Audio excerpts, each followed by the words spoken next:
But there was not that tension in this community. We don't ever read about that. The questions about what should be done with Gentiles. Isn't it ironic that today the question is what should be done with Jewish people that are coming into the faith?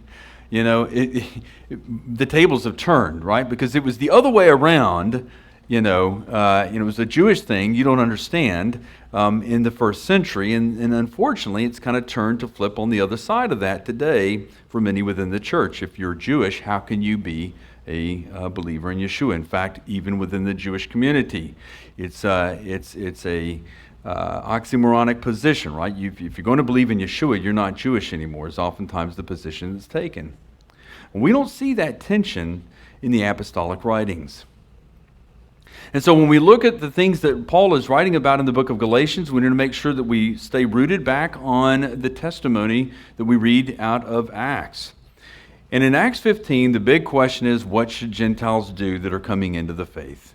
And there was this position that, well, if they really are going to be authentic, if they're going to be followers of Yeshua, they need to go through the Brit Milah, they need to go through circumcision, that they're males, right? Or they need to have a formal conversion ceremony if they're going to come to faith in Yeshua. They need to convert to Judaism, in other words. And by the way, converting to Judaism doesn't just mean that you converted to Judaism. It does, but that encompasses a whole lot of other things with it as well. And it means that you now have this obligation to live out all of the Torah's commandments in a very specific, because keep in mind, and some people miss this in the Messianic Jewish movement, in the Torah we have commandments that are covenantal sign commandments between God and Israel. Those are very specific. They have to do with things that go on in the temple. They have things to do with clean and unclean, tameh and tahor, things that have to do with being in the land of Israel. But then there are other commandments that have this universal application, that can have an application to anybody, anywhere. And we talked about B'nai Noach, the sons of Noach, and the laws. There were 7 laws, and if you look at Acts chapter 15, 4 of those restrictions that were placed upon Gentiles seem to kind of echo what later becomes known as the laws of the Noahide laws, in which righteous Gentiles, for them to be considered to have a share in the Olam Haba, the world to come, they should be keeping these Noahide laws. And there seems to be, it's debatable as to whether or not that understanding existed in the first century. But nevertheless, we see requirements that are placed upon Gentiles. All that said, to get us up to the point of where we are, of the issue that is being addressed, I believe that Paul is writing this letter before the council there in Jerusalem. Why do I say that? Well, he never makes a reference back to the council in Acts 15 in this letter to the Galatians. By that time, it had been resolved. And this is an issue that's unresolved. And it's causing trouble and hardship. In fact, in verse 6 of Galatians 1, I'm just going to recap that. And this is what Paul says. He says, I'm amazed. He doesn't give a general thanksgiving in the way that he oftentimes does at the beginning of a letter. He says, I'm amazed. I'm disheartened. I'm troubled. I am amazed. I marvel that you are turning away so soon. You are turning away from him who called you into the grace of Mashiach to a different gospel.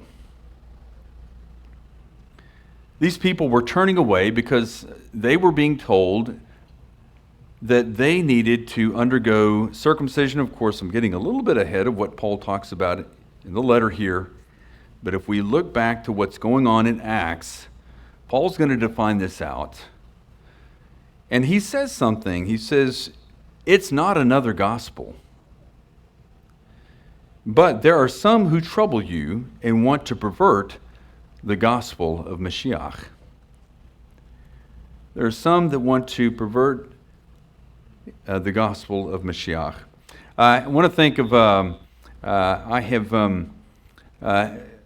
as I go through the book of Galatians, as we go through the book of Galatians, would like to title this series Messianic Jewish Priorities.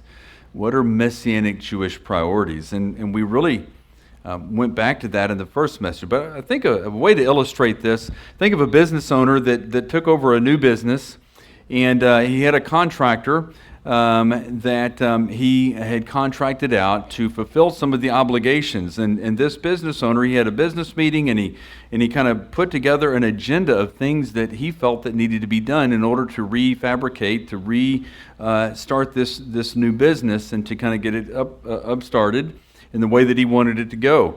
And so he gave a list. There were 11 different things on this list that he really, so he goes back, but the contractor's looking at the list, and he says, I want to make sure that I get everything done. So I'm going to start at the bottom of the list and work the way up.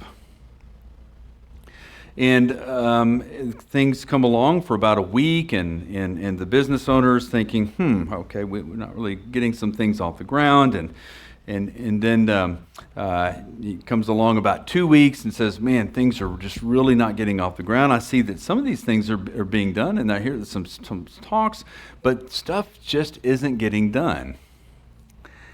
And I wonder what the problem was. He was starting at the bottom of the list.